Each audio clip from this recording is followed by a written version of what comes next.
Good evening, everyone. Welcome to another edition of the Gray Area here on the Black Man Unfiltered Network, simulcasting on the Sparta HQ Network. I'm Mr. Bennett, joined by my partner, as always, This is Sparta! the Ghost of Sparta, aka Peter, aka Panayotis. Yasu, my brother, what is going on? What is going on, my man? How was your day? Pretty good, pretty good. Got a lot of yard work done, so out there raking the leaves and getting putting the leaves out there. I had to put some gutter guards on my gutters, so just kind of working around the house and whatnot. But overall, fairly restful. And my Steelers finally won today, so I'm kind of happy about that. Although ugly as always, but I'll take it as a win as a win. And and also some teams in the conference also lost. So I'm feeling much better this week than I did last week. Although it's like I said, every game is just I just can't have an easy win. It's got to be always ugly. At least you guys are doing better than my team is. Like I said, you guys are preparing for next season. Just get the number one pick, get the top quarterback, and off you go. So, but we want to appreciate you guys for joining us tonight on the Gray Area. Make sure you hit the like button, certainly as you come in tonight.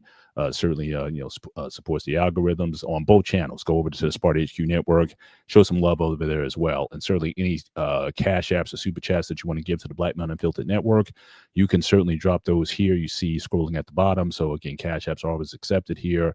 And anything that you want to give to us personally, you'll see here our personal cash app scrolling on the bottom of the screen. And so I was really looking forward to this topic. Actually, the topic was in my mind over the summer. And the reason why it took me so long, because I know when I was making all those trips for work going to Georgia, I had a 2.5 hour drive, not to mention 2.5 hour plane flights from one spot to another. And so, just to fill the time, I'm always interested in learning different things or whatnot, especially things when it comes to my faith and whatnot. So the topic of war certainly was in my mind. And then I found, just different videos, debates on the topic of just war and pacifism. And this topic always intrigued me, especially now. I mean, obviously, you got war situation. We know what's going on in, Israel right now and that situation, and we know what's going on. Don't forget what's going on in our own backyard right now. Well, yeah. I mean, there's dissension all over the place, and so. But this, like I said, this started for me back in the summer, and I always wanted to kind of get back into it. But obviously, other shows that we did. We never got around to it. So I figured, it'd be a good time to kind of bring this up and let's talk about this a little bit about just war, I guess, in general. And I know, we know and we support a lot of our military vets. Obviously, we had vets on all last week. Was a great show. If you guys didn't watch the show last week, certainly we had comedian, former, military, 30-year military veteran, turned comedian on the show. So he was great from last week, and we always have a platform for military veterans. We certainly want to have them share their stories with us as far as their service and the experiences that they had. So we always defer to military veterans, but I've always had an interest. Yeah. And we also had CQ, who's been shot multiple times overseas on his deployment. We had Dwayne White, we had King, we had Mandrell. Mandrell. I mean, we're looking to do more of those. Joe Pacino actually was the but we had Dwayne White, who was great. Speaking of the devil, so I mean, so we had all kinds of folks who were part of that conversation, and we have another one coming on next week too. Doug Bennett. Now we're gonna find out next week who's the real Bennett. I don't know. DNA will probably we're linked somewhere. So you guys will actually look related in a way. When I look at the, I don't know. So yeah, we may be related somewhere. But shout out to my man Eric in the building tonight, and Mandrell, as always, appreciate you being in. My brother conversation as well. And so I wanted to talk about this a little bit. Now, again, I may have inklings or leanings, some things may feel right to me in certain aspects of it. So I'm not trying to come down harder one way or another. I'm just kind of set the table for a conversation. And again, certainly the last thing I want to do is certainly offend anybody in the military, especially of those who've had combat training or combat service. Certainly is not the intention of doing that, but certainly for people like myself who are, try to be earnest about my faith and also try to look at things from an objective point of view, not necessarily drinking the Kool-Aid of, uh, nationalism or, anything like that. I kind of wanted to look at things a bit more clear-eyed. So, I wanted to have a conversation around this with that purpose in mind, but I'll say up front, certainly appreciate the military guys. And if any of you guys are offended by what we're saying, that's not our intent. But I do want to have an honest conversation about the course of action. It's interesting when we had Joe on last week, he was just talking about the incompetency of a lot of our military generals, like a lot of our leadership is just making wrong decisions. And for someone who, if you may have some second thoughts about either serving in the military or having, or if you're already in the military, in terms of asking questions about what we're doing and is what we're doing the right thing, I think those are honest conversations to have. And so certainly I want to kind of, foster that sort of attitude and mindset tonight, but it is not to offend. It's just to have a conversation. So Also, I want to follow up with that. It doesn't matter if you're blue, red, white, green, or whatever. Tonight, we're all equal on equal ground level. So it doesn't matter 100%. what your politics believe. That goes out the window. We're not going to have that tonight. Yeah, this is all definitely his not trying to crewmen- get political at all. yeah. And what I'm All the sharing captain tonight, of the ship tonight, and if he yeah, sees it, you're getting kicked out of the stream. Simple as that. So 100%, please 100%. respect our rules.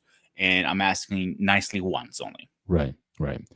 So I think another aspect of why I want to have this conversation, and I know Pete, obviously you're a proud Greek, and you're always talking about your history and whatnot, and Spartans and warriors and things of that nature. And it just kind of dawned with me over the summer, like who we consider to be great, when we use that term. And a lot of times it'll go to like military people like Hannibal or Napoleon or some some generals of some kind or some military commanders or something like that. Like And I just Alexander the remember, Great. yeah, I mean, so, and I know these are, moments of pride for a lot of people. And I was just thinking to myself, I remember that line from Empire Strikes Back with Yoda, when Luke said, he crash lands on Dagobah and said, "I'm looking for a great warrior." And Yoda comes back and says, "Oh, great warrior. War's not what make one great." I'm kind of saying to myself, it's like, is how we think about these things, especially those who went about not necessarily defending, but actually going and conquering. Is it is that a right attitude that we should have when it comes to some of these people, especially when there have been casualties and people who just kind of want to just live their lives and whatnot, and there's going to be casualties from that. So I started in my mind kind of questioning some of that, also how we revere a lot of these great people or whatnot. And again, does that require a different context? So when we say, "Oh, he was great because he conquered half the world," is that great? I don't know. I mean, I'm those, like I said, those are just questions in my mind. What do you think about when it comes to questions like that, when it comes to military leaders and whatnot? And sorry, man, Joe. Yeah. So again, obviously, we're not trying to have a boring conversation. We certainly would appreciate your input, certainly in the chat tonight. So please stick around if you can. So I just want to, don't want to scare you away, but I hope you could be around for the conversation tonight. But go ahead, Pete. It's funny you said that because I posted something on my personal Facebook. I don't know if you saw about George Washington. He was the one president who he wasn't campaigned. He didn't want to be a president. He had more failures as a general, Right. versus as a president. Right. And he was one of the, again, I'm not positive about this part, so please apologize my stupid comment if it comes out of that. He's the first president that resigned, actually, because they're still trying to figure this out. We're talking about 18 something, like the United States was first built. He's the one who came up with the idea. Let's call it the president, not a king. We do not want to be like where we came from. Right. So he's, as a general, he had a lot of failures, like I said. Mhm. I actually have the video. If you want, I can play it. Actually, I have 2 videos. Sure. I want to play that. So let me get it George set up Washington really wasn't fast. Yeah, just share it now. Yep, I'm bring doing it it up. right now, actually, and I'm gonna show the next one right after that, so we don't have to go back and forth. Oh, wrong one. There we go. All right. Okay, you go ahead and play it. Great general. He lost more battles than he won, but the few he won changed history forever. Before victory, he lost New York, Long Island, and Fort Washington. His army shrank, starving and freezing through the winter. British newspapers mocked him as the American blunder. But on Christmas night, 1776, he made a gamble. Crossing the icy Delaware River in a blizzard, he ambushed the Hessians at Trenton before dawn. That single win turned hopeless defeat into belief. Washington didn't rise by glory, he rose by endurance. He proved that failure can still forge greatness. Let me play the other one really fast so we don't have to go back and forth. George Washington didn't run for president the way modern politicians do. There were no campaigns, no ballots with his name printed, and definitely no popular vote. The United States had just broken away from the British monarchy, and the founding fathers were terrified of creating another king. So in 1788, when it came time to choose a leader under the brand new Constitution, they created something experimental, the Electoral College. Each state legislature selected electors, not the people. Those electors cast 2 votes each for president. The person with the most votes became president, and the runner-up became vice president. Everyone already knew who they wanted. George Washington was the undefeated choice. He didn't ask for votes, didn't give speeches, and didn't belong to a political party. In fact, he didn't even want the job. He accepted it out of duty. On February 4th, 1789, every one of the 69 electors voted for him.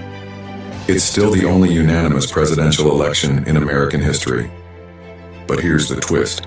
The vice president wasn't chosen by him. The runner-up automatically got the spot. That ended up being John Adams. They didn't even run as a team. Washington took the oath of office in New York City on April 30th, 1789, because Washington, D.C. didn't exist yet. There was no White House, no Secret Service, and no term limits. Congress had to invent everything from scratch: titles, salaries, protocols, even how to address the president. Some wanted to call him His Highness. Washington chose Mr. President instead. There were no ballots, no public speeches, no campaign trail. Just reputation, revolution, and fear of failure. The first election wasn't about power. It was about survival. And after Washington stepped down voluntarily, the world saw something no monarchy ever had: a leader who could walk away. George Washington didn't run. So this is very fascinating to me for a couple of reasons. I've been always very fascinated with war. Now, I'm not a war lover, like, let's go to war, let's fight. No, please don't get it twisted. I'm fascinated with the stories that happen. The Evolution War, the Civil War, the Evolution War, the Korean War, Vietnam War, definitely the Vietnam War, World War II. There's a storm, and so on and so on and so on. What fascinates me about this story is there are a lot of stories that happened during the Evolution War. Like, for example, like the first video I played, like I said, he had more failures than success. He didn't even want to be president. And he became, I'm not saying he was one of the best presidents, but I'll give him the top 10. I think it's fair in our history.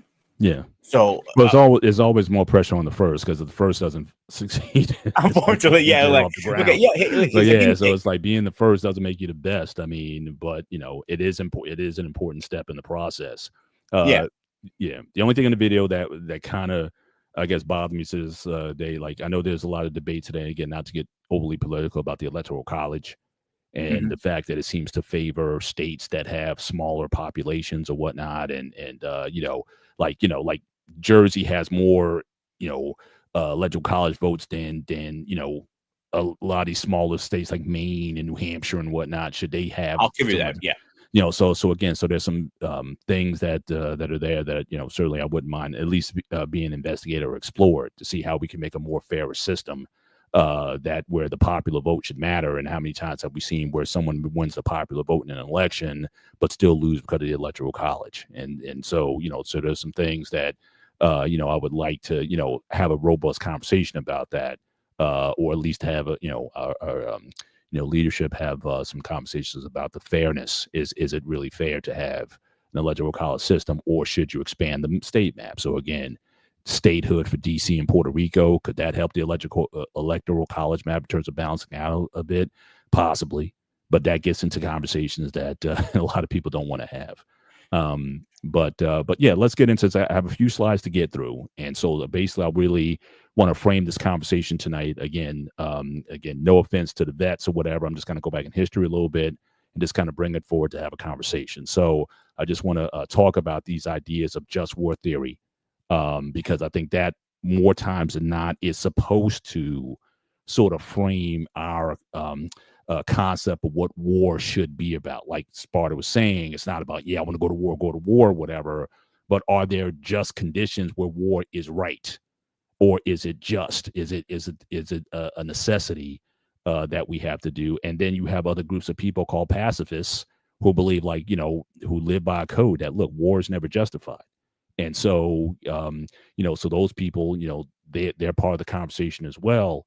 And so I want to give some, just some breakdown and definition on both sides of that. So let's get into this a little bit. And I just put some slides together, and I'm not going to read through every single point, but just war theory, again, goes back again to the ancient, the Egyptians. They had a concept of just war, but it was based on, I think, on exceptionalism. So it's like there was three main ideas about just war. It included the cosmological role of Egypt, the pharaoh as a divine office, like, pharaoh was essentially a god and executor of the will of gods, and the superiority of the Egyptian state and population over all other states and peoples. So it was almost like basically what they're saying is, well, because we're Egyptians and because we're basically the best, if we decide to go to war, it basically is because we're the best. You know what I mean? Or because, the pharaoh has providential power, godlike powers to declare it, so it must be right because it comes from the pharaoh. So that seems to be, in their belief system, the reason why war could be waged. It just kind of came down to, basically his decision and the at least in the mindset of the people, their superiority. In India, you had two schools of thought. So again, you had in Hinduism, you had beliefs in terms of just war rules. There should be rules of conduct. So again, establishing criteria like proportionality, like chariots cannot attack the cavalry or other chariots. No attacking people in distress. Just means no poison or barbed arrows. No attacking out of rage, and fair treatment of captives and wounded. So it's like there's rules of engagement. If you are going to go to war, it shouldn't be total. It shouldn't just be barbaric. It shouldn't be just out of, just looking to slaughter people. That there needs to be. Yeah, it's funny you bring this up because it is something. I don't remember the exact term for it. They do have a rule, like a engagement rule, pretty much. You don't attack children, women, and so on and so on. You don't use nuclear weapons or weapons of WMDs and mass destruction. We're gonna get into it. That's gonna be coming up. Yeah, that's gonna be similar. My point was trying to get really fast was it's similar. Those Indian rules are similar to what we have right, and we're gonna evolve there. So I'm gonna so I'm just kind of going back in time and I'm kind of bringing it forward. But yeah, you're definitely on the right track though. Again, Sikhism, which is again also from India, it's a different religion, but again, just wars out of righteous or religious reasons, especially in deference of one's own beliefs. So again, there's certain, there was an emphasis that military force may be justified if all peaceful means to settle a conflict had been exhausted, thus resulting in, I can't even, Daramuth, I can't even pronounce can't even pronounce the term. But again, there's even in their philosophy, there's a rules like, you only go to war as a last resort is basically what they're trying to say. So again, war for just totalitarianism reasons, or just to conquer people, isn't necessarily exhausting all means, especially if you go talk about the lives of civilians and the like. So again, there's some rules there even in Sikhism and in ancient Hinduism when it comes to war. In East Asia, again, Chinese philosophy produced massive work on warfare. So I know my man Eric, he was talking about Sun Tzu, and certainly a lot of people even today study a lot of those things. But again, even in that philosophy, war was justified only as a last resort and only by the rightful sovereign. However, questioning the decision of the emperor concerning the necessity of a military action was not permissible. So it's almost like a catch-22. You set rules in that, is it a last resort? But you can't question the ruler of the time whether or not it's a last resort or not. So that's almost like it's almost like a gotcha kind of thing, where you're trusting in whoever the ruler is to make the right decision. And in Japan, obviously, they have a feudal time as well that also draws heavily on Chinese philosophy, especially Confucian views. As part of the Japanese campaign to take the northeast island of Honshu, Japanese military action was portrayed as an effort to pacify the Emishi people, who were likened to bandits, wild-hearted and wild cubs, and accused of invading Japan's frontier lands. So again, this originated early, but we also know about, from history, a lot of the atrocities that Japan did, especially during World War II, especially in China. They call it the Grape of Nanking, and a lot of how they treated a lot of prisoners in war certainly did not necessarily align with this philosophy. But there was a Japanese philosophy when it came to war that, like everybody else, wasn't always followed, and didn't always follow the tenets of it. And this kind of gets more into your wheelhouse when you talk about ancient Greece and Rome. So again, Aristotle was one who first introduced the concept of just war.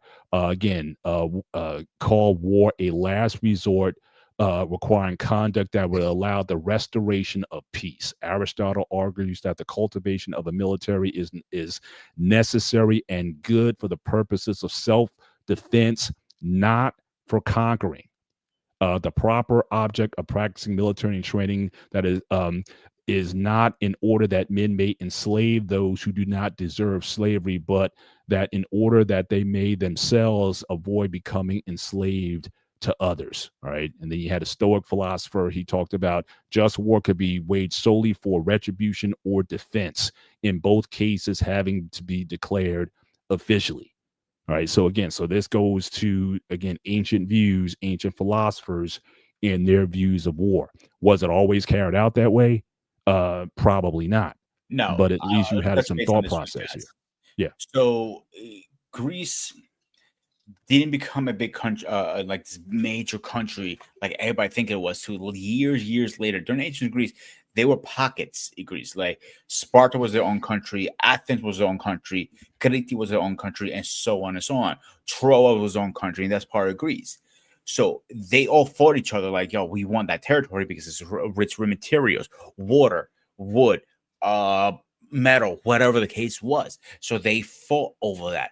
Sparta is one of the few ones that they raised their children as younglings, as warriors. They used to, when they were born, literally maybe I would say a few hours they were after they're born, they take them up to the mountain and get examined by this ancient one, and he will literally turn the baby upside down, and if he didn't have passed that test, he will literally throw the baby off the cliff to die.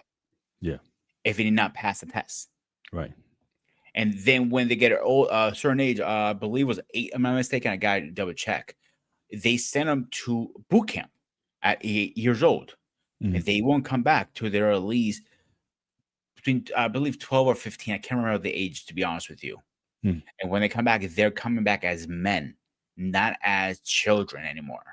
And they have to learn how to fight. They have to learn how to survive in the wilderness. They have to also learn how to steal. That's all part of the training. What happened? You're behind enemy lines. You need to steal food to survive. If you get caught, you get punished. If you fail, you get punished. Failure is not an option. The only failure they believed in, they were similar to the Vikings, is death. Death is the most honorable thing you could have done for a Spartan. Like, I know the 300 had really milked it down a lot to the comic book version of the Spartan 300, but one scene is very accurate. Is his Lena, his wife, said, "Come with your shield, come with your shield on, come with your shield, or be carried on your shield." Meaning, either way, dead or alive, you're coming home. But there's only two options you have. Failure is not an option. Right. And just here on Rome, in ancient Rome, just war cause might include the necessity of repelling an invasion or retaliation for pillaging or breach of a treaty. War was always potentially wrong, and risked righteous pollution and divine disfavor. A just war required a ritualized declaration by the official priests. More broadly, conventions of war and treaty making were part of the, again, I'm not going to get that word right, us gentium, the law of nations, and customary moral obligations resulted as innate and universal to human beings. So again, I think this more so applies to, again, once wars have been fought, what is the purpose of going to war? Is to, at the end of the day, try to bring a peaceful resolution, or to bring things were peaceful at one time, to bring things back in order. It wasn't meant to annihilate persons or whole peoples or nations. So again, these are just ancient practices of certain groups. Now, once we get into the Christian area, this is where it gets interesting for me, because obviously I'm Christian. We're both Christians here. So, so again, this may get into more territory that we may be familiar with. So again, Saint Augustine is basically the one who started to institute a just war theory. Now, get into why his role is particularly important here, because it has to do with dating and certain historical events happening. But he was the one who started to introduce this into Christian thought and into Christian thinking, and this was around the 3rd century. So again, he says, and he says the just war theory with some amendments is still used by Christians today as a guide to whether or not a war can be justified. So again, his early thought process led to other thought processes. Just reading the second part here, Augustine argues that Christians, as part of government, need not be ashamed of protecting peace and punishing wickedness when they are forced to do so by a government. Augustine asserted that was a personal and philosophical stance. What is here required is not a bodily action, but an inward disposition.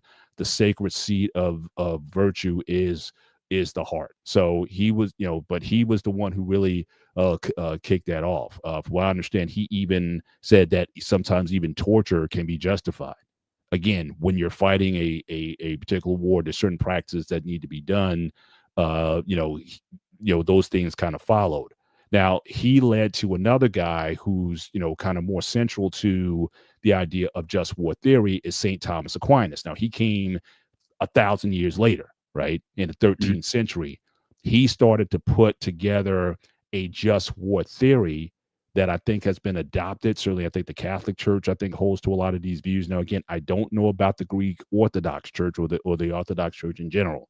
This is why I wouldn't mind having a conversation with Father Casadino and just kind of getting an Orthodox view when it comes to just war theory, or the views of Aquinas or Augustine or whatever. What do they think about it? Because I know there was all one church at one time until the Catholics split off, and you have all those events that happened in history. From my understanding, from conversations we have, the only time a war was okay was on a self-defense basis. If you're defending your home, your church, your wife, in stuff that case. I might be completely wrong. I'm no priest. Obviously, you guys know I'm no innocent angel either. I have my downfalls like everybody else. So again, I might be completely wrong. So don't take my word as gossip. as holy, but that's my understanding is on self-defense base. Yes. Like something like my martial arts, for example, you never throw the first strike, but you always finish the fight. Right. Similar to that. I might be completely wrong on that. I got you. Yeah, and like I said, that could be a conversation certainly to be had later. But basically, he developed a core set of beliefs that was based on 3 requirements. All right. So he said, firstly, the war must be waged upon the command of a rightful sovereign. So nobody could just go to war. So again, this actually raised the question, were the Christian Crusades just?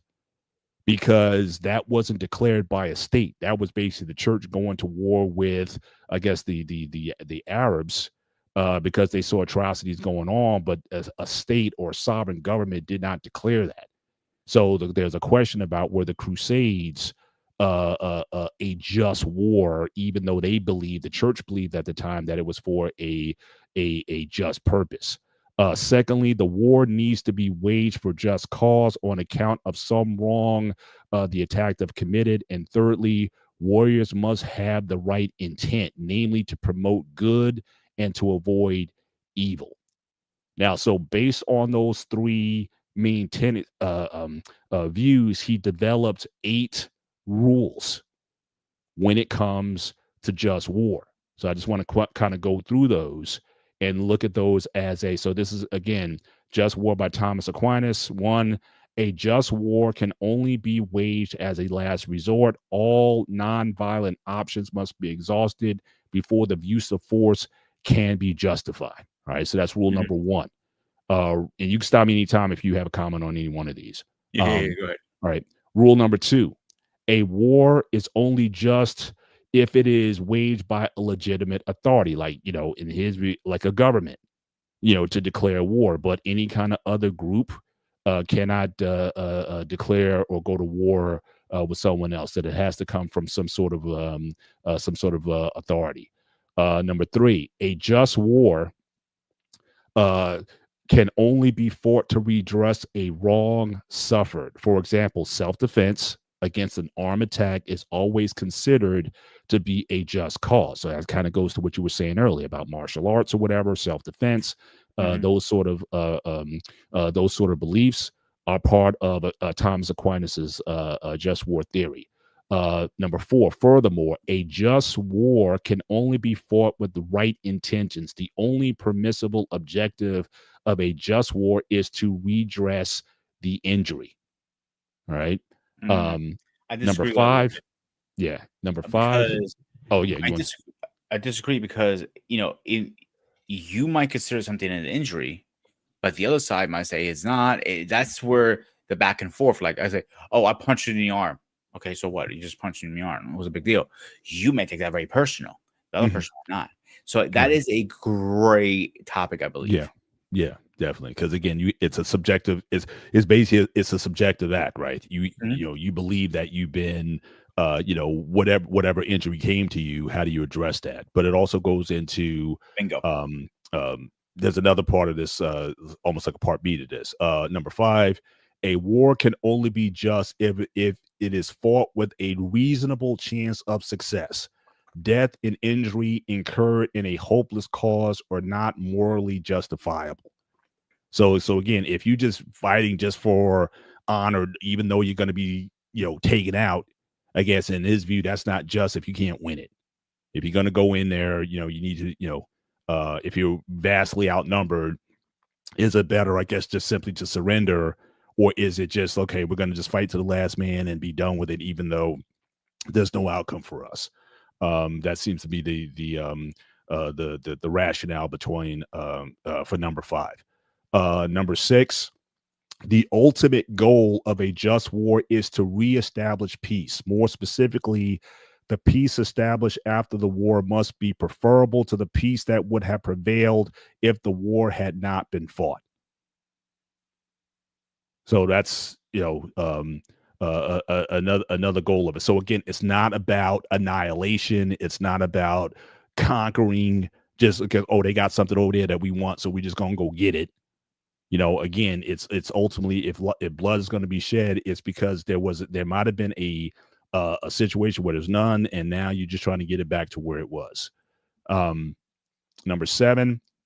Now, this is where it gets really dicey to a point that you said earlier. The violence used in war must be proportional to the injury suffered.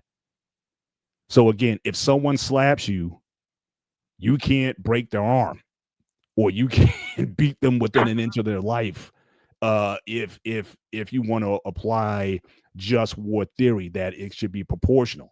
Now the question is, now again, we got to look at a whole bunch of even the wars that we always talk about that are quote unquote just, like World War II is what everybody kind of goes to. Yeah, that was a just war because we were attacked, what Germany was doing and what Japan did to us and whatnot. But again, something like 3,000 people died at Pearl Harbor, but we dropped a nuclear weapons on Japan. Is that proportionate to the harm that was done to us? You know what I'm saying? So that's the the discussion on, is the violence proportional? Someone hits you, does that mean that you automatically get the right to beat them within an ounce of their life or take them out altogether because they hit you? So again, proportionality is a part of the just war theory adopted by Aquinas. And again, why we're raising Aquinas is because, again, for the most part, a lot of even this country's policy when it comes to at least what's said. Now, what's actually done, I mean, we've talked to guys in the military, what is actually done. I know Rob, I know he talked about it and stuff, and he was pretty blunt about it. It's like sometimes you got to do nasty. You got to do some nasty stuff if you want a result. So he, what's actually practical, but again, at least what we're taught is that, again, we go to war for just causes. We're not conquerors. We don't want a nation built. We don't want to do these things. But again, we know from history. In fact, I just watched a documentary a couple nights ago. So on PBS, it just came out recently on Henry Kissinger and that whole era with Nixon and those guys. And Kissinger was, let's just say, an interesting person in terms of his views just overall. And how his views were informed. Now, again, this is a guy who had to deal with, the Nazis and that sort of situation and whatnot. So he remembers what that was like. He's seen concentration camps and all that, but it definitely shaped how he looked at geopolitical politics. And amongst the things, he was like, look, if certain people have to be taken out in order for a higher purpose, especially the protection of the United States has to be done, then so be it. But he wasn't above letting certain people just be offed. It's like those people don't matter as long as it serves U.S. interests. So he was kind of like, like I said, a very interesting person. I've heard other people call him a war criminal, but I'm not getting into that discussion. But again, some of the policies that were instituted certainly in the 60s and 70s, of which he was certainly a member of the Nixon administration. A lot of people still questioning a lot of that today. And then the last point, the weapons used in war must discriminate between combatants and non-combatants. Civilians are never permissible targets of war, and every effort must be made to avoid killing civilians. So those are the 8 pillars of just war theory. It's funny that about were adopted by Aquinas, that the Catholic Church, I think, for the most part, follows, and other, Protestant religious groups follow, and it certainly forms the basis of kind of how we're taught. Whether or not it's followed or not, that's another story. But at least that's what we've been told, that to justify even the church's role in history.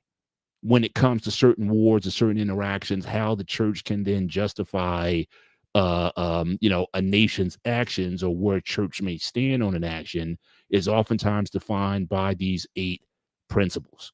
And so, so any thoughts on this? And then I'll go to the other side of the ledger, but I just wanted to kind of go through this. It's the largest one here, but I just wanted to kind of set that up. So any of those 8 or anything that you want to say on the the last one I want to touch base on, it's very similar to what they have now.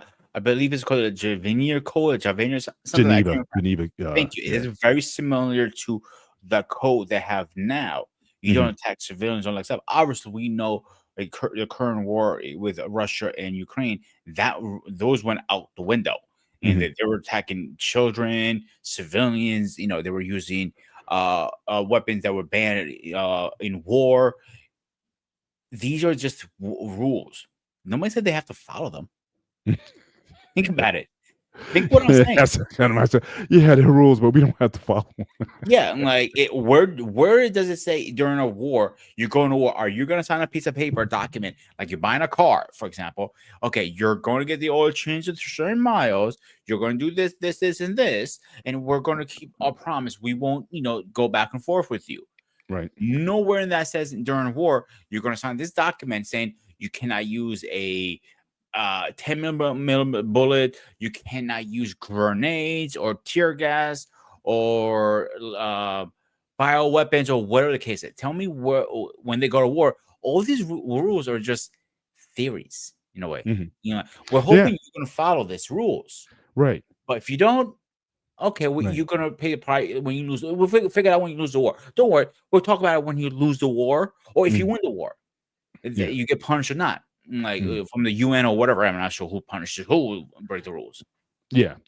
But again, certainly for those who are, conscientious about certain things, like I said, if you're a Christian, right, and you're thinking about these things, how do you approach them? Knowing what is being said. And if you just read them in and of themselves, you can say, yeah, that kind of makes some sense. Or, yeah, that is, if I'm going to go to war, yeah, these are things I can get behind. But I can't get behind just going into villages and wiping people out. I can't get behind just bombing countries like Laos or whatever. But these things happened.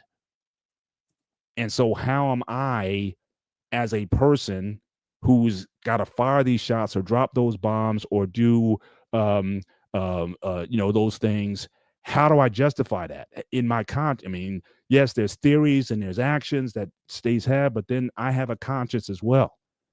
And what do I do with that?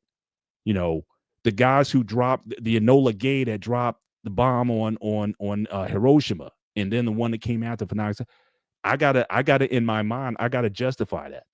You know what I mean? And so, yes, obviously, I got my commandment to go and do it. And they had other targets. If Japan wasn't going to surrender, they had other targets that they were going to go and sight. So this wasn't going to be the end. It really depended on how long Japan was going to hold out. But I got to rationalize that. And again, we've also seen, especially in Vietnam, we've seen cases about where soldiers have been tried for atrocities. And basically their defense was, oh, my commander told us to do this. And they were still prosecuting, saying, no. Like in the military, there should be something that says, yes, I know your commanding officer told you to do this, but no, we're not doing this. But here's the catch-22 of that, Paul. Right. If you don't follow orders, you will get punished. You might lose rank and pay. That's the argument. That's why I want to have this discussion. Yeah. Because again, I'm saying this can raise issues of conscience with an individual, regardless of where you are, regardless of what military that you're serving in or what have you. This can really mess with you. And we have veterans who are messed up because of things that they had to do that they never psychologically dealt with. How many veterans came back with PTSD and dealing with stuff or whatever, and are they getting the support and the services that they need because of certain actions that they were called on to do? And how many are even deleting themselves because they can't live with the consequences of their actions? Now, some can make that disconnect. Others can't. And I know there's military groups out there that, certainly are opining to end war or war practices or whatnot. There's all kinds of conscientious objectors that are out there having been in the theater of war. So these aren't people just talking from the sideline. These are people who've been in the thick and being like, yo, what are we doing? And in fact, Vietnam was like the first war where we were asking the question, why are we here? Like I said, World War II made sense because of the Germans and the Japan. Okay, we get that. What are we doing? in Vietnam? Can someone explain to me what the mission is? Because as soon as we left Vietnam, the Khmer Rouge came in and they did what they did. You know, To be fair, highlight Manjor's last comment because he has a good point yeah, there. it's well. First, I mean, we picked the shows based on when we picked the show. I mean, certainly we would love to have a show in the future. In fact, you can even join us on our next call-in show if you want to raise this again. The whole purpose of the show is me and Peter having the conversation, just like we have on a lot of different things. Not every show is going to be a panel, but you're certainly welcome to it. And again, if you want to take down some of these questions and whatnot and bring it back when we have our next open call, which should happen, I think, next week or the week after. I think we're almost not next week after, because next week the week after that, because we have an interview coming up. Please join the conversation and bring all this back up. Like I said, I'll do you a favor, Mandrell. I will text you a week prior, remind you, and sure you can get permission from your wife to come out play. I have to hit a little nut shot there. But no, you do have a good point you're raising there. Like, when we were going, Vietnam was the first war we were asking, why the fuck are we there? And nobody could answer that question. To this day, nobody can answer that question. Yeah. Or and even if you bought the line, right? We were there to repel communism. But at the end of the day, communism won. So that's why I don't believe that. I think it was so that's what I'm saying. So it's when you start to lose faith with certainly the your military, at least the soldiers who have to go and fight these things, yeah, that could be a problem. And that can lead to, and there were a lot of conscientious objectors, there were a lot of defectors, there were a lot of people who moved to Canada to avoid the draft. There were a lot of things because people were saying, you know what, some of these things weren't right. And should I be part of something like this? Which then, for me, then goes to the other side of the coin. Now, there is a school of thought, not to say that I agree with it all, but there is a thought out there called pacifism. Now, again, I want to focus specifically on Christian pacifism because I said earlier that really just war theory started with St. Thomas Aquinas in the 3rd century. Why that's important is because it's in the 3rd century when Christianity became the official religion of Rome. And so when that happened, you want to call it politics, you want to call it why then all of a sudden you had this just war theory came out once the Roman emperor at the time decided to essentially Christianize the nation. Did they barter a deal to say, look, we'll make Christianity because we were throwing you guys to the lions back in the day or whatever, but we'll bring you guys out to make you because before it was looked at as a cult. It was like a little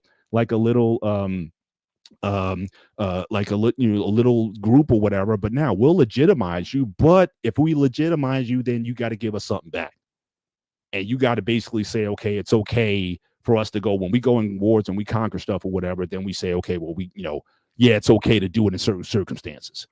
I don't know. I can't speak to that. I don't know if that was a deal done, but the point is prior to Christianity becoming the official religion of Rome, church fathers and historians prior to St. Augustine were staunch pacifists. So starting with Justin Martyr, okay, so he quoted again, we who formerly used to murder one another do not only refrain from making war upon our enemies, but also we may not lie nor deceive our examiners, willingly die confessing Christ. And we are and we who were filled with war and mutual slaughter and every wickedness have each through the whole heart changed our warlike weapons, our swords, and our plowshares, and our spears to implement our tillage and to cultivate piety. So he was like, look, I'm not warring. And if that means my life, for Christ I live and for Christ I die. And look, you're going to have to take me out, but I'm not picking up a weapon against my fellow human being. Then you had Titian of Augustine. Again, similar thoughts. I'm just going to go through the names just to, just for time's sake. Again, Aristides, Hippo of Rome, Tertullian, Origen. I found his quotes interesting, where he says, again, Jews were permitted to take up arms in defense of the members of their families and to slay their enemies. All right, so we know the Old Testament is full of all that. The Christian lawgiver has altogether forbidden the men to putting of men to death. He nowhere teaches that it is right that his own disciples to offer violence to anyone, however wicked.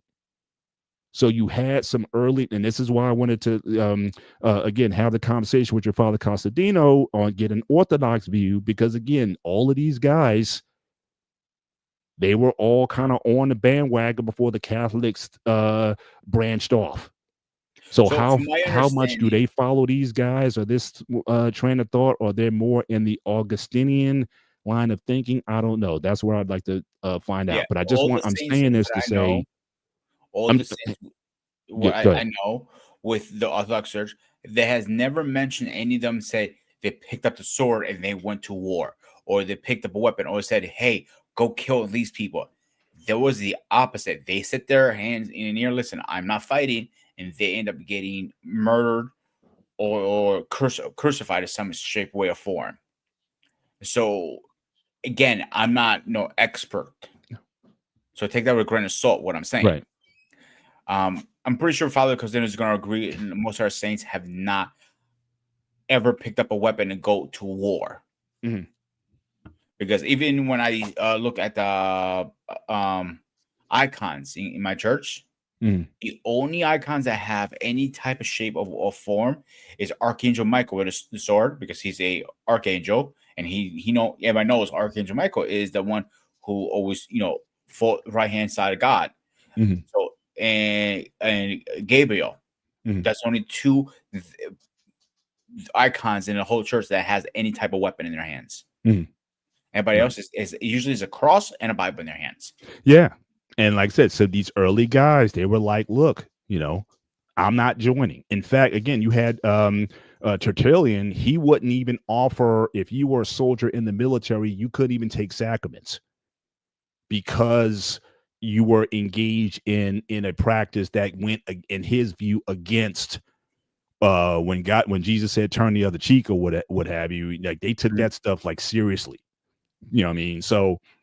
So again, so even in the early church, you had this change. You had these early guys, all these guys came before Augustine. And then after Augustine, then you had Thomas Aquinas, who developed that just war theory that we went over. And that, for the most part, is still what a lot that informs whether or not we follow it or not. It still informs a lot of our thinking when it comes to, is it right or not? Should we just go and just bomb somebody because we want their oil or something? Is that right? And if we say it's not right, then where do we go to? A lot of it will go back down to Thomas Aquinas and his reasoning on just war as to why we do or don't do certain things because of those tenets that he was talking about. Now, here is a group, a list of religious groups, both Christian and non-Christian, that promote pacifism. These groups, Mennonites, which includes the Amish, Quakers. It's interesting. President Nixon was a Quaker. He grew up as a Quaker, and Quakers were pacifists. You couldn't join the military or commit violent action as a Quaker. But in Vietnam, he did things like the Christmas bombing of Laos. I mean, just did all kinds of stuff that he did in order to bring, I guess, the northern Vietnamese to the table or what have you. But again, at the end of the day, Vietnam was a lost cause. But how many actions that, coming from a Quaker background, that he did what some people would view, him and Kissinger did certain things that some people would call atrocities. Anabaptists, Seventh-day Adventists, Jehovah's Witnesses, Baha'i Buddhists, Unitarian Universalists, First Church of our Lord Jesus Christ. I bring that up because, again, especially in these spaces, you have a lot of people who talk about Geno Jennings, this black preacher who they'll play in all these videos and stuff, and people will put his stuff up there. I have the guy's bylaws of his church because I was interested in who he was and what they believed, because everybody was talking about Geno Jennings. And they are so strict about violence.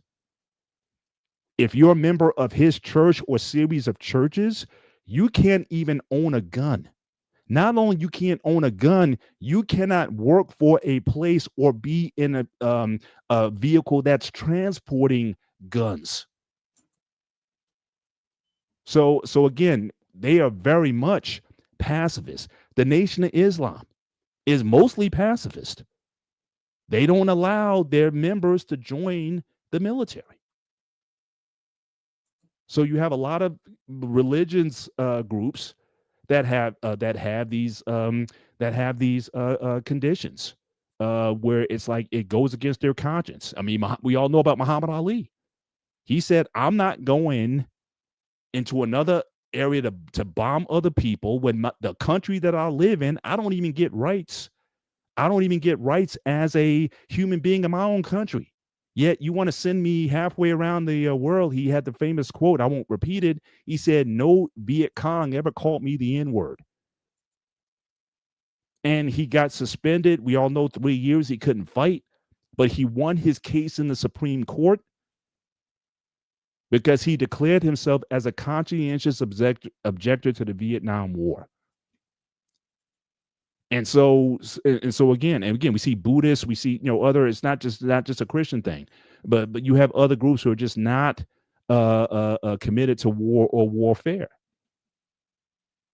And so you hear these voices a lot of times in the discussion, and then people may become pacifists or start to question things. Again, look at our records since World War II. Korean War got fought to a standstill, right? We were coming off the high of World War II, right?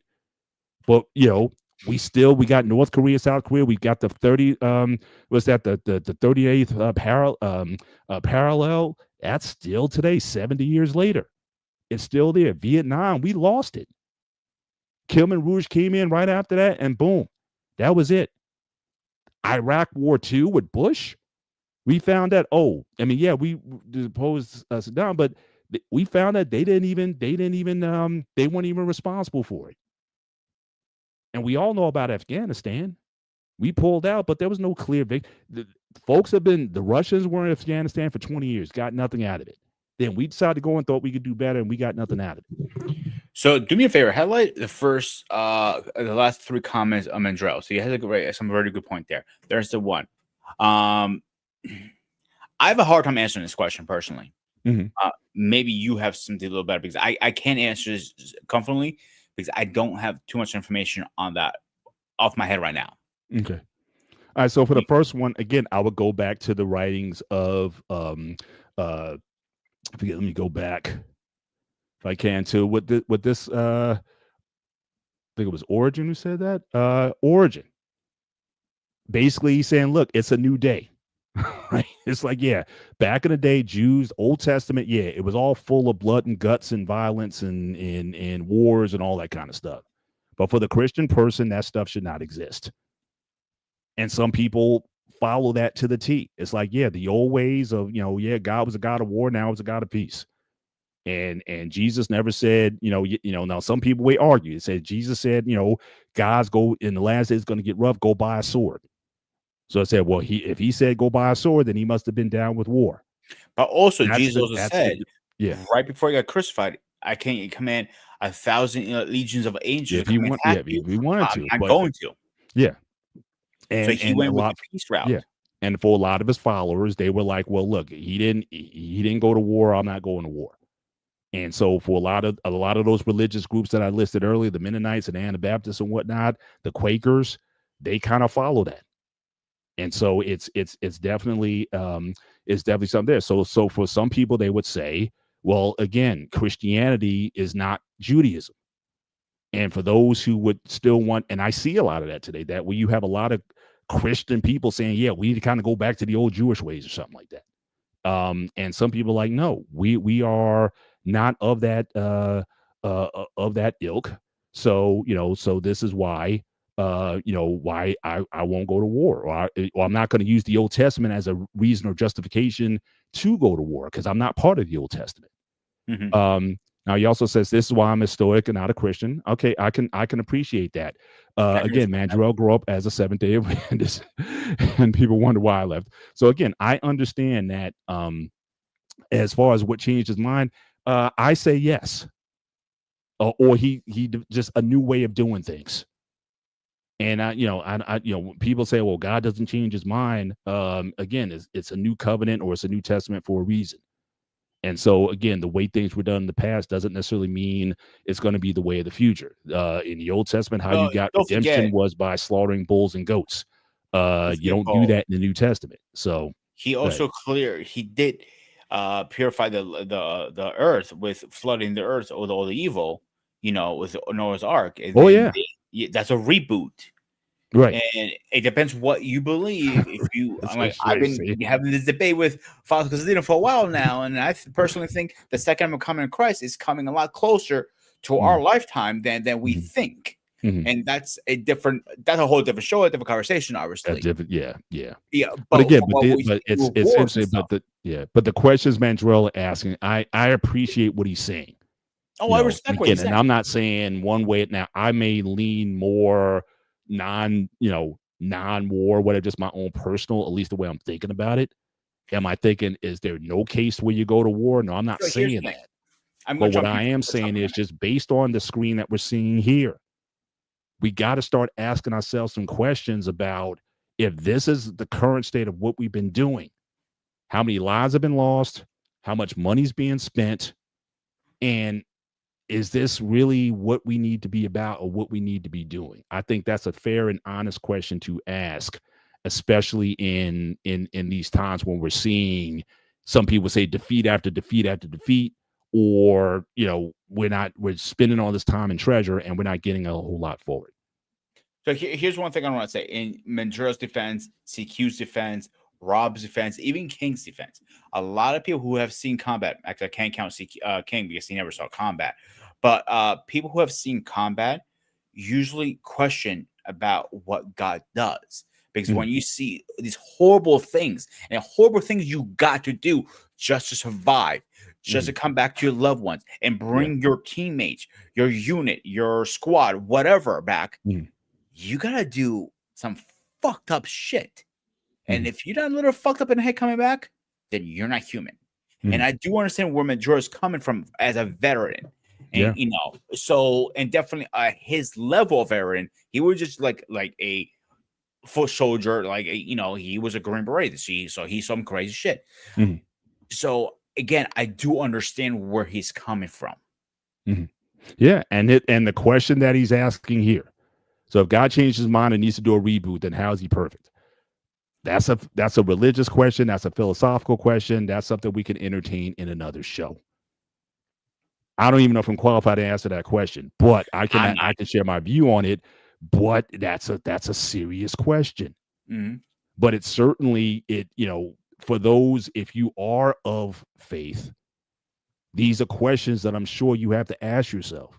And some people are going to come out on different sides. Some people are going to say, okay, yes, I'm gonna follow just war theory or whatever. I'm gonna go and serve my country or whatever. Or some people just saying, "Nah, I'm out." Which and another point of view here again, defense spending, right? So again, the most amount. I know you can't see all the numbers on the bottom, but it basically goes all the way back to 1792. The biggest point of spending as a percentage of our GDP was during World War II, which is the big spike here in the 40s, and then it's kind of tapered off. Since then, we haven't spent that kind of money. But as far as defense spending overall, over the years, it has grown significantly. Again, it had that spike in World War II, but it's growing again. So again, the military-industrial complex, which Eisenhower termed, right? So again, we have people questioning, what's this really about? Because I think prior to World War II or even afterwards, I don't think anybody was thinking it was necessarily a money thing. But now you got defense contractors and whatnot. And, you saw with Iraq, with Cheney, with Halliburton, and all these guys making money hand over fist. And so now is war now looked at as more of an enterprise, more so than just this righteous cause that we have, which again is promoted and fed to our troops and our soldiers and everybody to justify the things that we're doing. So hang on one second before we move on. Highlight Mandrell's question. I want to respond to this. So Mandrell, I cannot give you that answer, but I know somebody who can't, and I have his number. So I am going to reach out to Father Costantino, and I will reach out to you personally when I get those answers, because these are answers that you need. I'll get them for you, and that is my word as your brother, and I will get them for you. Yeah, and I think we all wrestle with these questions, or we may think we come to a piece about the answer that we have, and then something happens, and then we start to question it again. But again, Mandrell, the fact that he's been in theaters of war, he's seen things that nobody's probably ever seen. And so for him to be questioning all of this stuff, I think it's legit. And I would certainly never dissuade him from not keep asking questions and seeking questions about these topics. It's very difficult. But again, when we talk about what decisions or how does conscience inform our decisions to go to war, I think we have to look at, we have to look at all these things, how much the cost, the price of war, not only in terms of human capital, but in terms of the money that's being spent. I gotta talk about that for a second, Paul. Yeah. Because one thing I have learned over the years, every time we go to war, some shape, way, or form, it's usually right after we're struggling with financially in any country. It's like a depression or a recession. So when we go to war, things start opening up. Like, okay, now we have to open factories and make guns, bullets, armors, uniforms. Right. And we also have to look. We also have to accept that going to war is the reason why we have this platform, right? Why we have computers the way we do, why we have technology, why we have the internet, why we have satellites, why we have everything. So the enterprise of war is the reason why we have cell phones and all the things that make up why we're able to have this conversation in the form that we're doing it. So people don't just develop stuff out of just, because it's cool to do. The Wright brothers, they might have had an idea, okay, hey, this is cool to do. But again, airplanes didn't become a part of warfare until they felt that they found a military application for it to expand and build an air force. That's when stuff came up. That's when the jet engine was created, which also allows for passenger travel around the world. So we got to be honest about it too, that, war can be dirty business, and it is an enterprise, as Mandrell is saying, but because of that enterprise, we have the lifestyle that we have. And there's no getting away from that. So again, so I can understand someone calling the quote unquote the pacifist a bit of a hypocrite, because it's like, look, you live in a nation in the world that was built on war. Even though you want to say that, hey, war, I'm not going to be a part of it, but you live in it, whether you like to or not, unless you want to be like the Amish and live off the land or go to some remote island somewhere and not even be a part of something. Then you really don't have anything to say as part of the conversation. But to live in the United States, for Jehovah's Witness, for example, to live in the United States and talk their stuff about, war's wrong, we should never go in war and no one participate, but you live and breathe because this country went to war, and you enjoy the freedoms to practice your very religion because of the wars that have been fought. You're being a hypocrite when you condemn or criticize the warfare. Because otherwise you wouldn't have even the church, the Kingdom Hall that you belong to. You couldn't have. Or go to another country where religious freedom is restricted and see how you're going to operate over there because of it. Again, like I said, I'm trying to be fair. I'm looking at this from all sides. I get those who say that war has to be fought, and there's actual benefits and freedoms that we had because wars were fought and people were willing to fight them. But if we just laid down our arms when Hitler came to the door or whatever, we probably wouldn't be here right now. So I get that part of all. So I'm not coming down. I'm saying this is the gray area. This is the complex conversation. And yes, military people have to ask the question. Civilians have to ask the question. Priests and pastors have to have this conversation. Because again, you may have members of your congregation who might be military or thinking about military service. Everybody has to deal with this at some point or another. That if I'm called to pick up in arms against another human, even somebody who might even be another Christian. Because people forget sometimes that, yes, the United States isn't the only Christian nation. There's Christians. I might be in warfare and I might be going against a brother in Christ. And it may came down to between me and him. I got to look at that. So those are questions I think that are fair. And again, I'm not looking for answers tonight. But I think, certainly as Mandrell has been raising good questions that go beyond just the topic. It goes to the nature of God himself or herself, or however you want to look at God if you don't believe in God at all. But philosophically, religiously, however you want to look at it, these are questions that people, in fact, more and more are asking. Because the last slide I wanted to show tonight was, this is from Mother Jones, and there was a couple other articles too. Now, I don't know what current policy is right now, because obviously we have a new administration. But again, there are steps. If you decide you're in the military, but you choose to be a conscientious objector, you will not participate in the theater of war. Now, you may serve in another capacity, maybe in an administrative capacity, maybe as a doctor or something like that, but I am not picking up in arms against somebody. There are procedures in place where you can apply for status as a conscientious objector. Now, again, I don't know if that's still the case now, because, again, we know that the Department of Defense has been renamed and rebranded the Department of War. And the question that Mother Jones' article is raising here is that, are we going to see more conscientious objectors, since the current administration is basically saying, hey, this is about war. And if you ain't, basically what they're saying is, if you ain't about that life, if you're not about what we're trying to put down, then maybe you should get out. And maybe you may have either more people either leaving or more people trying to apply for that.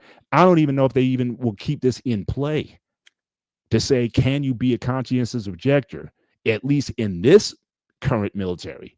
I don't even know if that's possible anymore. This here was from 2020. I think it was from 2017. So I don't even know what the current administration's even view or policy is on this anymore. But those are questions that I think a lot of people, if you are in military, and they already said, this is a Department of War. So I want no confusion in terms of what this is about. If you can't deal with that, leave. So I'm just saying, these are things that, again, people have to ask. And it gets down to conscience at the end of the day, as well as just the practicality of the event. But I didn't mean to cut you off. But no, you're fine. I want to mention two things. You can cook from here, because I'm taking the slides down. Yeah, first thing I want to talk about is, I had a similar conversation years ago. I was like maybe 8-9 years ago with somebody about firearms. All right, and it got heated fast. I'm like, wow, this went through wrong way. I wanted to, but one thing people need to understand: yes, these companies that make guns, Smith and Wesson, and all these companies, they do donate a lot of money to things to help us save people's lives. At the end of the day. They're not just going to, like, say, death. Every bullet they make. No, they don't. A good example, what we were saying earlier, was the Enterprise. You ever seen a movie of Nicolas Cage called Warlog, Man or something like that? You know what I'm talking about, right? No, I know the actor, but I'm not familiar with the movie. So he was a gun dealer, black market gun dealer, whatever. He made a lot of money. But again, it was a business.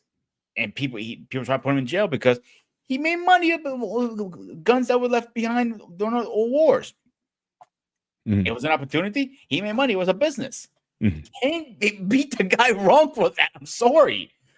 But he was selling at the wrong side. Who are you to tell a businessman who can sell, who you cannot? Same thing with our military stuff. We sell jets and everything to other countries. What they do with it is their business. Like, same thing with your car.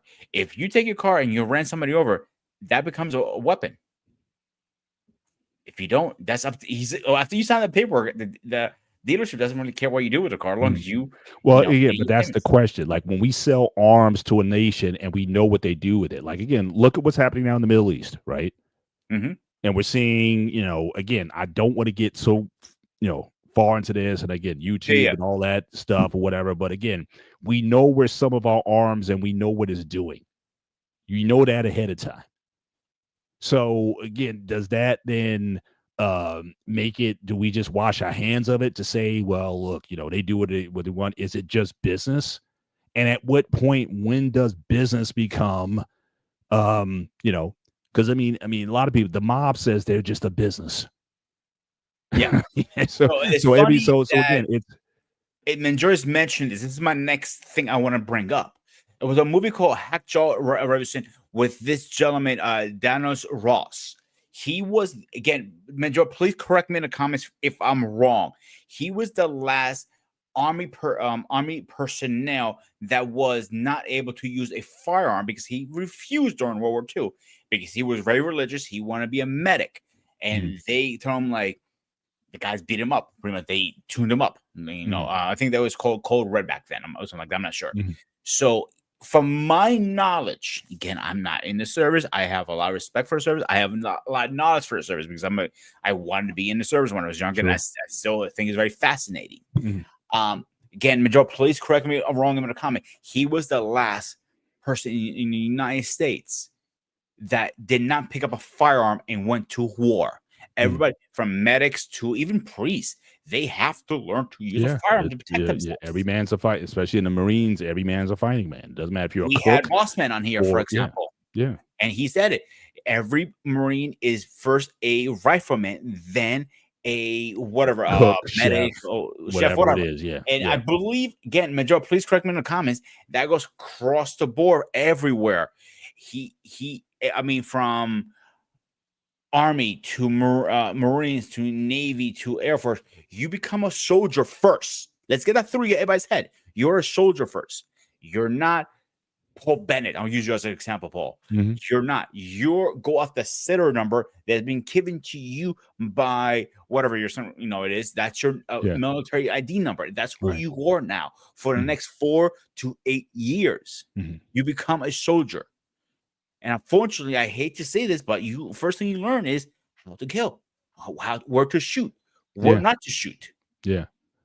And he was the only soldier, again, in my knowledge, in our American history, did not pick up a weapon, a firearm to shoot back. He literally climbed that mountain to rescue his men multiple times.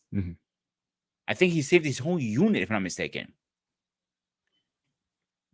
You got to give that guy credit. You know what I'm saying? And if Majoro said he met him, man, that had to be a great experience. I'm actually jealous you met him. I'm not going to lie to you, that one. Yeah. And he's agreeing with you that, again, in military, you're a soldier first and foremost. So that's when you sign up. Yeah. You take that. But again, are we going to see more? Like the biggest period of conscientious objectors, as I said earlier, was Vietnam. Especially after the Pentagon Papers came out and it basically spilled the beans on. Again, it wasn't even Nixon who was responsible, because this, you talk about Eisenhower and those guys who came before, and Kennedy and Johnson, right? So, but when that came out and you started to see the protests and the anti-war protests and whatnot, that was a major change in terms of how the country looked at war and military service. And even especially if, now again, you had some people like the religious right, they were like, look, God and country, and we fight on the side of right, and they weren't budging off of a pro-military a pro-military stance. And again, Mandrell's agreeing with you in terms of not only his combat buddies, but his enemies, combatants as well. I didn't know the combat part. I knew his unit he saved. That part I did not know. But if anybody's fascinated to see this movie, it's on Netflix right now. Hacksaw River is literally on Netflix right now. If anybody has Netflix prescription, go check it out. Yeah. So, Netflix, you need to give us a little commission by this advertisement. Yeah, right. Promote the boys. But like I said, that changed everything, right? Where we realized we weren't necessarily always on the side of God and might and righteousness.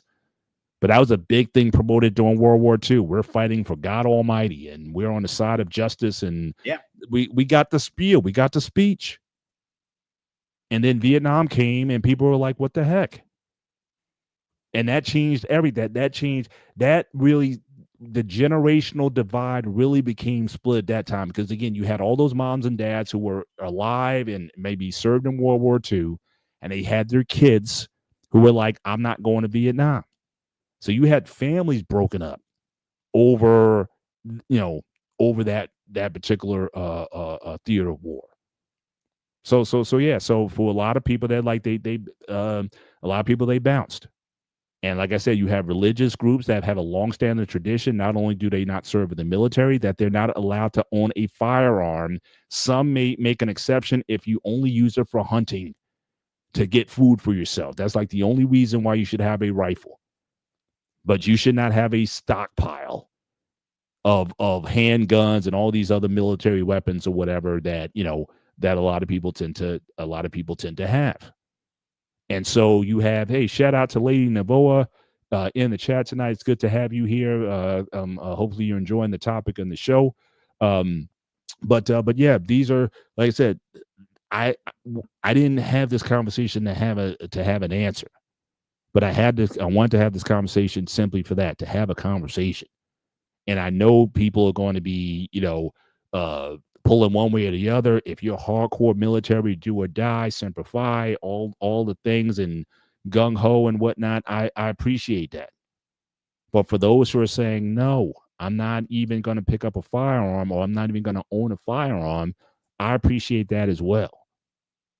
But at the end of the day, it's like, history is oftentimes an inconvenient thing. And when we look at where money's being spent, where atrocities have been done, and when news outlets, when they report cover-ups and things of that nature, and things that, again, if you really got into the thick in terms of what things were done, not only with our military, but also like entities like the CIA, like that Kissinger documentary, they were working very closely with the CIA to basically undo governments in South America, in Chile with Allende, and Argentina, and all these, it's like if there was somebody there that they didn't want, CIA went in there. They had all these different programs like, look, we're going to break this up. We're going to cause a coup. We're going to do whatever. They were doing all kinds of actions that, again, if the country knew about it, they would be like, that's not supposedly who we are. But then you get the moment, like out of A Few Good Men, which is one of my favorite movies, is that famous line from Jack Nicholson: "You can't handle the truth." It's like, if you really want to know what this country did while you sleep under the banner of freedom, and you can go and do and all these things and whatnot, it's like you don't know what it takes in order for you to live this way. Then a person's going to have to really ask themselves, like, oh my gosh, am I simply just part of, as much as I say I want to object to something, but actually, am I a part of it? And is there a way I can sort of purge myself from it? And for some would say the only way you can still do it, you can simply say, move to an island remotely somewhere and just live under some palm trees or whatever, and just get out. Because in this geopolitical world that we're in, no one's hands are clean, and you're going to have to, either turn the other way and don't look at things that are done in the dark that you don't want to admit that happens, but then you want to claim that America is God's country. Because if it is God's country based on some of the things that we did, then I would be questioning God too, because of these things that are going on. So again, it's a very difficult question. Again, Mandrell, certainly, again, and Mandrell comes from a military family. I mean, he is military all the way down. World War II, down. And again, he's still, he's still questioning So two things really certain fast. things, but yeah. So I mentioned in the past, my godfather was a 4-star general in the Navy. My grandfather served in World War II. My uncles, both of them, served in the Greek army. I have a lot of military background, believe it or not. But one thing I want to mention here, George S. Patton, you're familiar with him, right? Yes. One of his speeches, I want to specify one part. It goes, is America is waiting out of this war, not waiting to fight. Is a cock of bullshit. Mm-hmm. So he was his speeches were incredible in my opinion. I think he was one of the best general speeches I ever heard in my life. And I heard a lot of them over the years, because that's what I researched over the years before the YouTube world. So his speeches are very uplifting. But he also follows up, America loves to fight. All Americans love to sing class of battle. Think what he's saying for a minute. He's not saying we like to fight. We like to get out of the fight. But if you come in our doors knocking, knock, knock, knock, we're going to answer with the same, the same way you came to our door. Again, I know things that we butter our heads in a lot of different wars. Let's be honest here, Paul. Sometimes we put our nose in places where it shouldn't be in. Absolutely. But nation building War and II, all, yeah. We had no choice. Our hand was force. And some of the best general, like hang on, which one now? Which one? World War II. Okay. Our hand was forced in that one. Right. To get into it. Because if it wasn't for Pearl Harbor, we probably would never got involved with that. Well, we passed the No, not in the measure that we did. But now let me ask you this, just as a follow-up, since we're talking again. So again, World War II is like, that was the righteous war. That was a just war. We had to go in because of what was there. Do you agree with the dropping of the bombs? Absolutely not. Those weapons should never been designed. There was too much power for one person. But they were going to be designed, and that's part of the problem. Even to now, the Germans were already.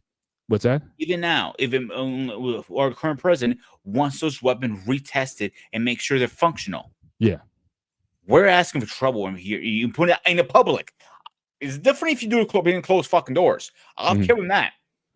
But he went on the record saying, "Let's test these weapons to the world." Well, but he also said, "Look, we're rebranding the Department of Defense to the Department of War." So again, the temperature has been raised since day one, since he came back. So that's not changing anytime soon. But again, the development of the bomb was inevitable.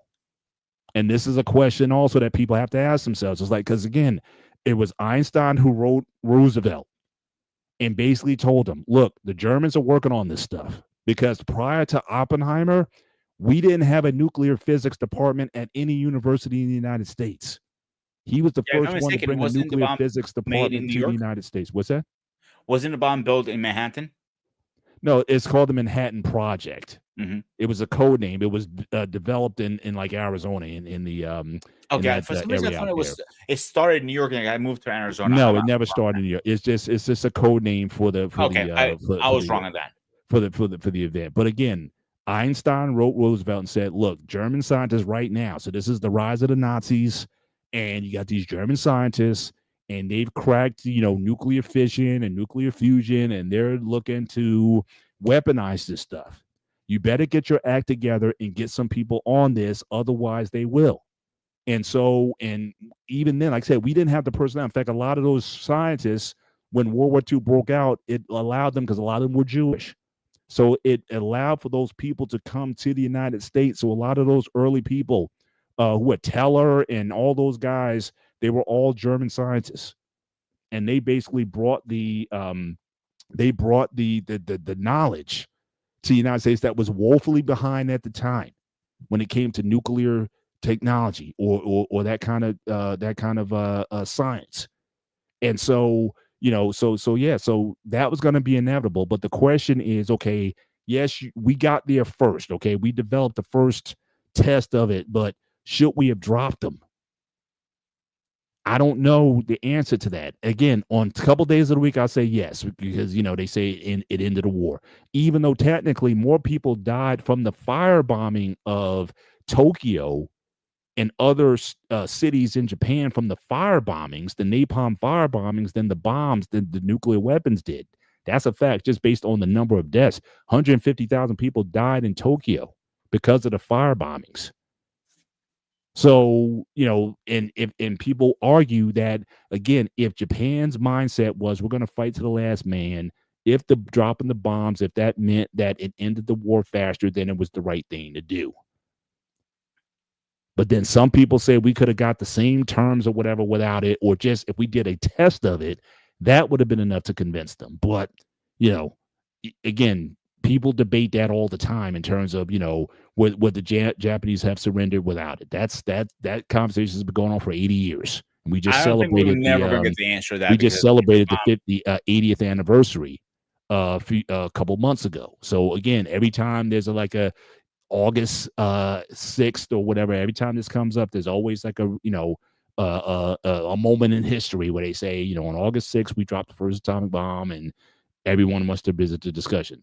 But again, I don't know. But certainly I would say this: it does not follow just war theory. Because if the last point that said that, again, you apply force proportionate to the force that was inflicted on you, we lost 3,000 people in Pearl Harbor, but we killed millions in retaliation against that nation. Now, again, I'm not going to say, was it the right thing to do or the wrong thing to do? But for those who want to bring just war up as a reason why we should do any kind of war, then I got to ask you the question. If you want to propose just war, then are you following it? I think that's a reasonable question to ask. Because if you are, then you can't justify the use of those weapons in that circumstance. Or not even the firebombings. You can't even justify those based on the rules of just war theory. You can't do that either. But we do these things. And it doesn't matter. We say, okay, we don't kill civilians. Again, even in the Obama administration, a lot of those drones hit civilian populations. We know that. I don't know if that's even inevitable. But that's kind of where we are with it. So again, this is one of the grayest areas in my life. And again, I've never served. I can't imagine what it's like for some military. Now, again, if you're, like I said, if you're gung ho and you're like, yeah, like the Mandrell's favorite line from Full Metal Jacket, get some. That used to be on his used to play that on his channel.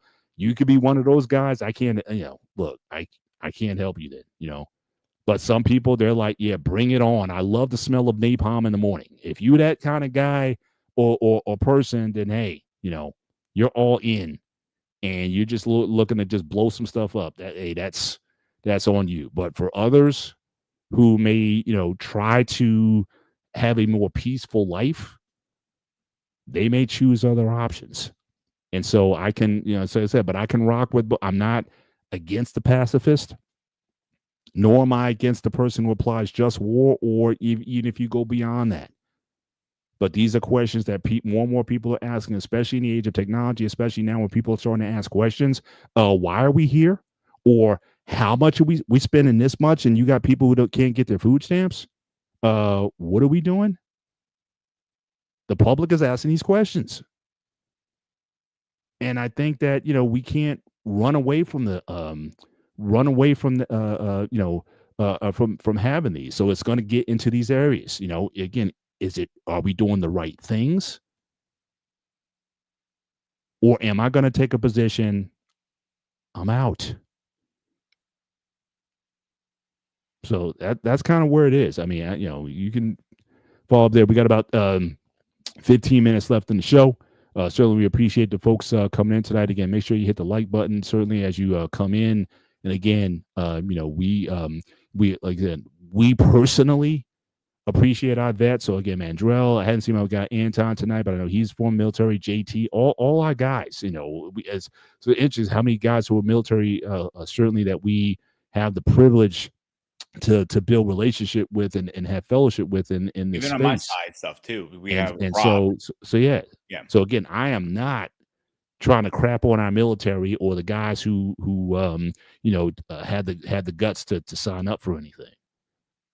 But I'm just a person who's just trying to, again, live my life out, and these questions are being asked, and I got to ask myself, how would I do in a situation? When I was a kid, I dreamed about the army because, again, back in the day, the way they used to promote the military, they used to have those be all you can be commercials where the guy is rappelling down a mountain or jumping out of a helicopter. And we were like, this is cool. All those the G.I. Joe ads back in the day. So all of us, we just had a very high regard. We were too young to know about what really happened in Vietnam in the 70s and the early 80s. We were too young to know all that stuff until later. But the image of the image that we would play at toys, we had those little green military men, and we would set up stations and patrols and stuff, and we would, act out scenes and whatnot. We loved the, military was like the coolest guys in the world. When they were talking about you can get the GI Bill and go to college and get $17,500 for college, for a lot of us, we were like, yeah, man, we're like 10, 12 years old. It's like, yeah, when I get 18, sign me up. See, I'm still one of the few people I think that we need a draft back. I will always say that. I know it's never going to happen. That's my personal opinion. But I was in a little different boat than you, because you know how I feel about, the military. And I mentioned it multiple times tonight's stream, is I'm a big fan of it. I'm not going to deny that. Me thinking about joining the military wasn't a commercial, to be honest. It wasn't G.I. Joe. It wasn't Rambo. It wasn't any of that stuff. It was everybody that I grew up around it. Like, I may be walking down the street and I see an old bunker of, World War II over there. Like, I used to go to my grandma. Yeah. What is that? Like, oh, that's from World War II. That's just chaos. She didn't care. It was like normal, because there is so many things around from the ancient Greeks into World War II. So even on a Pentagon, they still have the gun mount that they were shooting Germans down. So the Greece had started draft. I knew I was going in. So I remember going to Greece the last years ago, and going through my check-in, carrying my passport.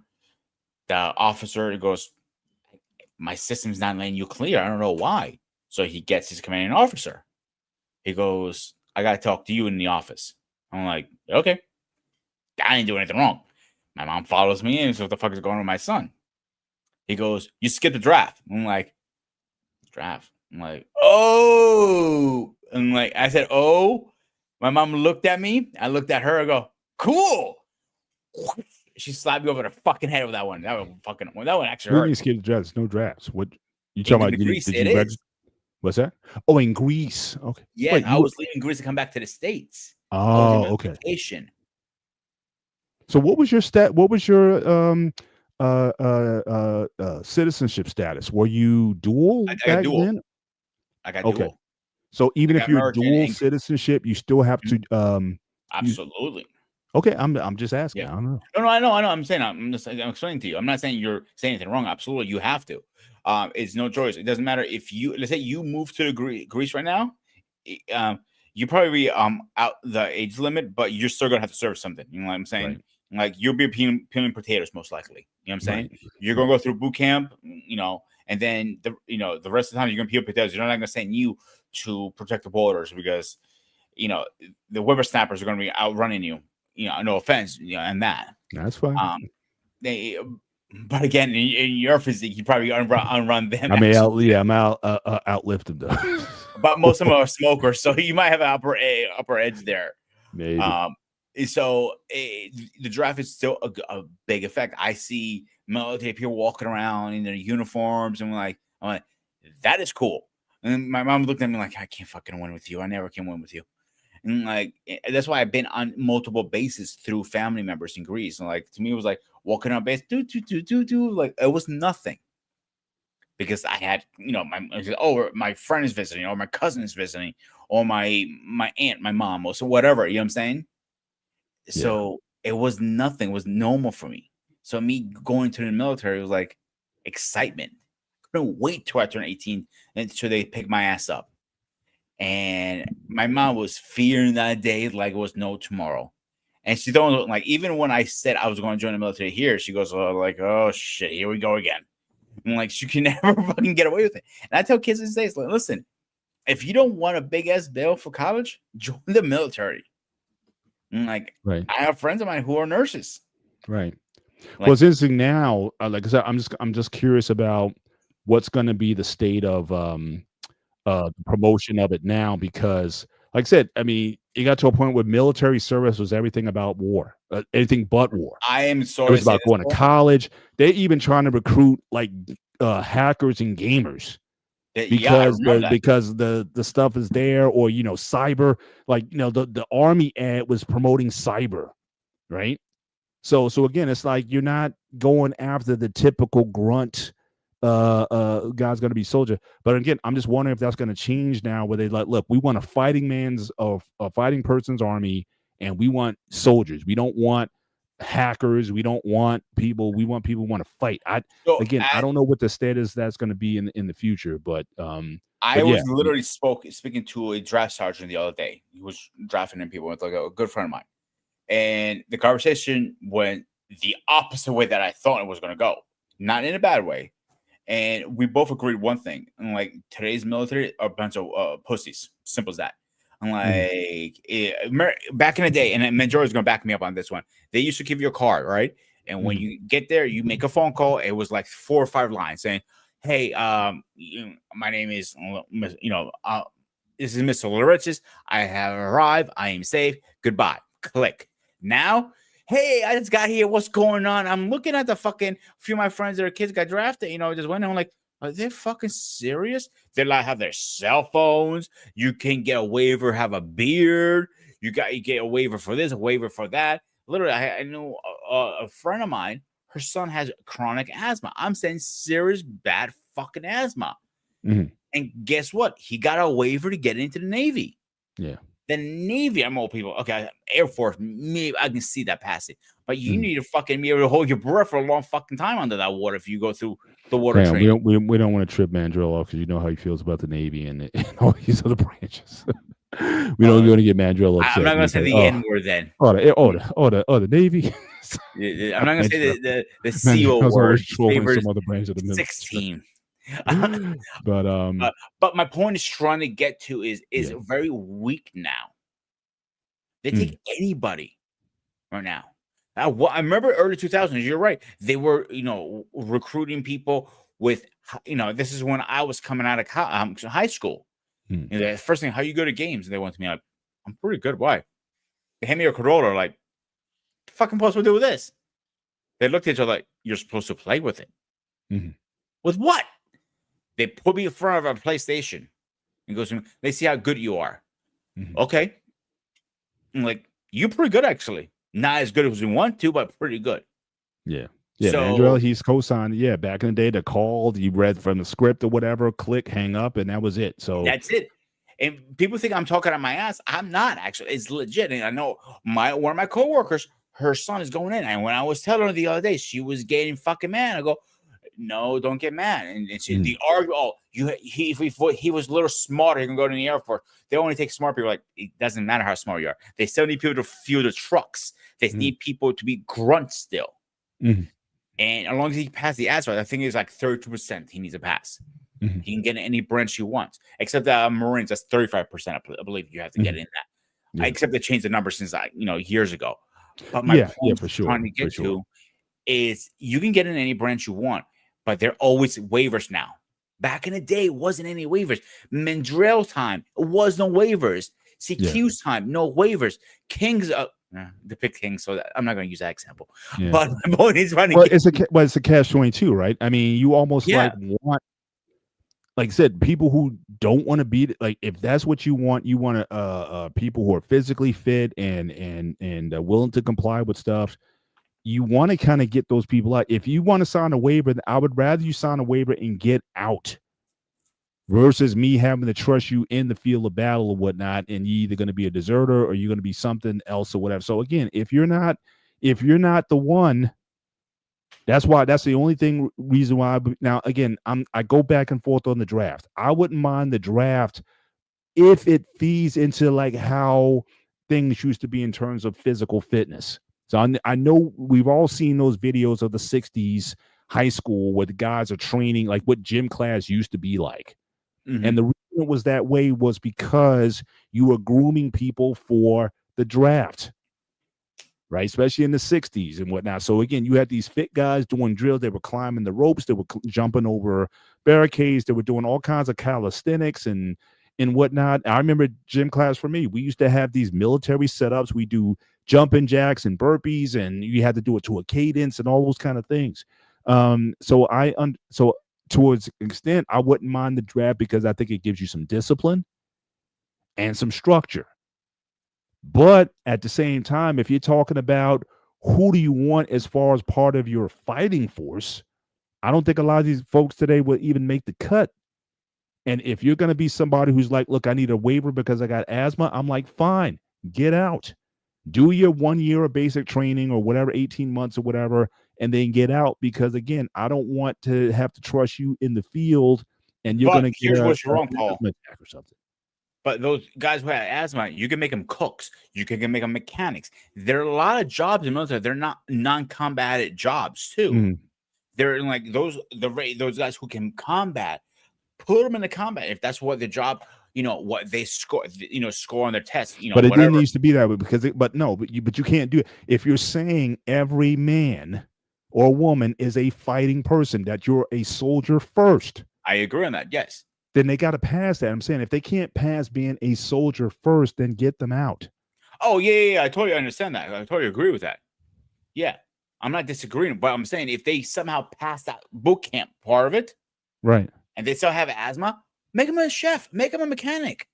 Well, yeah. But Yeah, I think that would be amazing. If you come there with you got all these ailments, you're on these drugs and everything or whatever, but you can still survive boot camp and they don't make it easier for you and you still pass it. I may still be like, look, I mean, want this person because Bro, even the fact that you were able to overcome that stuff and still perform, I mean, that's impressive. At my age, literally in 27 days, I'll be 40. Don't rub it in. Nobody rub it in. So the test, you have to run so many miles. All right. Correct. They have extended it so much. I can run out these guys, and I'm not a runner because of my knees. One of my knees gets fucked up in martial arts, so I'm not really a big runner. So I can outwalk them. I'll put it this way. That's how easy it is now. Like I remember there was one kid I used to go to school with. He goes to me, "I'm going on in the military." I looked at him like, "Yeah, you're not even going to get past the physical test." Right. He was so overweight. I mean, obesity style. I'm talking about. Yeah. He was wearing like 3XL shirts. Right. And no gym. He skipped gym all the time. He never played in sports. The only thing he said, computer and play video games. That's what he did all day long. Yeah. And he was one of those kids like, man, I feel bad for you, dude. And he goes, I'm going in the military. Like, and when his dreams got crushed, like, you have to lose about 250 pounds to meet us to even look at you. Wow. And that was nearly impossible at that point, the way his lifestyle was. Yeah. But again, now, like, I see some soldiers a little bit overweight, but not like obesity. Like, they have a little gut. You know what I'm saying? Usually I see that in the Air Force and the Navy side of it, but not as much in the Army or Marine Corps. Yeah. But let's see. Yeah. All right, we can start to land this plane. This has been, again, a really good discussion. And again, I promise to Mandrell, again, on our call-in show in a couple weeks, if you want to come back on, in fact, what I would love to have is to get a panel of those who've been in, like Mandrell, as well as some conscientious objectors. Right? I mean, people who like, yeah, I've been in and I'm a pacifist now, whatnot. So again, somebody who's been in the theater of war.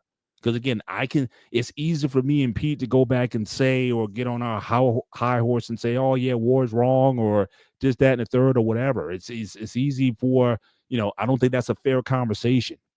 But to get people who've had combat experience or who've been in that theater and be able to give a perspective that's different. I think that would be a great conversation to have. I would love to have it. If anybody knows somebody who is an objector of some kind, or maybe have resigned a post in the military because of conscience, and they would like to be part of the conversation, we can arrange a show in the future where we can have the military guys kind of hash this out. Because in a lot of respects, I don't feel qualified to even talk about this. But again, I'm just a person who's always questioning, always seeking, always looking for answers to complex questions. And military service, just war theory, pacifism, again, I can see all of it. And but I like hearing from people who, and I've seen debates. I've watched almost every debate that I possibly could on the subject. I've been scouring YouTube since the summer, listening to different debates from different people from different perspectives, and a lot of those perspectives are informed by religious conscience and beliefs. A lot of it's formed by just ethics. And so again, you have different people who make an argument, and I think both sides of that argument, they both have valid points to make. War, I think, is a dirty business, and it is business, not so much as far as honor or protecting innocent people or whatever. There's a whole lot of stuff that has to be considered when it comes to war and wartime stuff. So I get all of that when it comes to it. But again, I want to be a facilitator for healthy, positive, respectful conversation. And again, this is no question, as I said earlier, this is without a doubt one of the greatest areas for a lot of people who've been and seen things that no one ever should see. People who've seen the debasing of humanity in some of these places and whatnot, and you'd be asking yourself, it's like, am I doing the right thing or not? That's one of the reasons why we ask as a question, especially when at least one of the ones I like to ask is, what is your gray area? Because a lot of guys go into the military gung-ho and fighting for country and God and country, and then you be seeing stuff and be like, oh my gosh, I'm not even fighting for the right side. You may ask yourself that at some point in time, and I respect that. And that's why I like to hear from the vets who've seen things. How did it shape you as a person when you got the real, when the elevator speech that you were pitched about, join the service and you'll do this and you'll live over the world and you'll travel and you'll do all these things, but you've been seeing some realities that where it looks more like a nightmare than a dream. And so I'm always looking to get that perspective from former vets as well. But your final thoughts, Pete, as we close the show? It doesn't matter which side you look at it. This topic is an ugly topic. So you got to be a little uncomfortable to talk about it. But I know me and you talked about it in behind the scenes. Like, I love to get everybody we had on a show in a room and talk about their war stories. Like a smoke pit almost. You know what I'm saying? Mm-hmm. And I mean, you talked about it. That'd be a very interesting time. I mean, live, everybody in one big room. Maybe we're going to make it happen this summer. Let's see. All right. That's my goal. Alrighty. Well, again, we want to thank you guys for joining us once again on the show. Again, make sure you hit the like button, not only here on the Black Man Unfiltered Network, hop on over to Sparta HQ Network and certainly hit the like button as well. Yes. Forget, I know we didn't have time to we have a guest on my side of the channel, so tune in. He's a military guy from the Coast Guard, so he will be on at 10 o'clock tomorrow night on the Sparta HQ Network, so check him out. Yes, absolutely. So definitely look forward to that. But certainly, again, we appreciate you guys being with us tonight. And again, rewatch, share your thoughts, and think about these things. Are you more favoring being a pacifist, or are you a just war person, or are you just a war hog? You just want to go out and just again get some. So what do you fall on the side of the ledger? Yeah, certainly we'd like to know. But again, we appreciate you guys for being with us once again. Enjoy the rest of your week. For myself, Mr. Bennett, and he is This is Sparta! the Ghost of Sparta, aka Peter, aka Panagiotis. This is the gray area. Take care. God bless, and we will see you next time. Good night.